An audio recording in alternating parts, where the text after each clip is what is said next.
करें जिससे आपको बड़ी मोहब्बत होती है दुनिया में।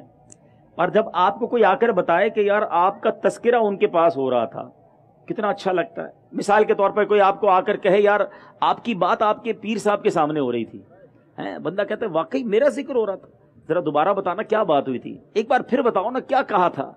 कितना अच्छा लगता है। जिससे मोहब्बत हो, जिससे प्यार हो, जिसकी रिस्पेक्ट दिल में हो, उधर मेरा नाम लिया जाए मुझे अच्छा लगता है।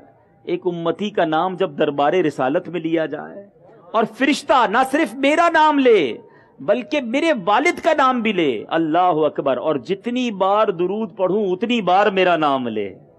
जो 100 बार दुरूद पढ़े उसका नाम 100 बार दरबारे रिसालत में लिया जाए, तो सोचो ये कितनी बड़ी सआदत है।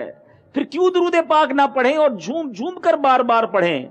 खुश नसीब है वो लोग जो रोजाना सैकड़ों बार दुरूद पाक पढ़ते हैं।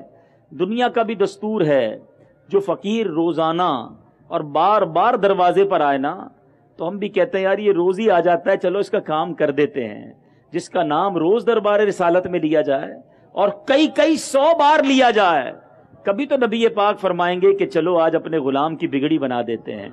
ये रोज हमें याद करता है, आज इसका काम कर देते हैं। और याद रखो नबी पाक की एक तवज्जो की देर है, आका की एक बार निगाह करने की देर है। वो शायर लिखते हैं ना, याद रखो अगर उठ गई एक नजर, याद रखो अगर उठ गई एक नजर, जितने खाली हैं सब जाम भर जाएंगे, सारे काम सुधर जाएंगे। नबी पाक की एक निगाह पढ़ने की देर है। और वो कैसे पड़ेगी? दुरूद पाक की कसरत कीजिए। नबी पाक की निगाह इनायत हासिल करने का बेहतरीन तरीका दुरूद पाक है। मुझे अपनी और सारी दुनिया के लोगों की इस्लाह की कोशिश करनी है।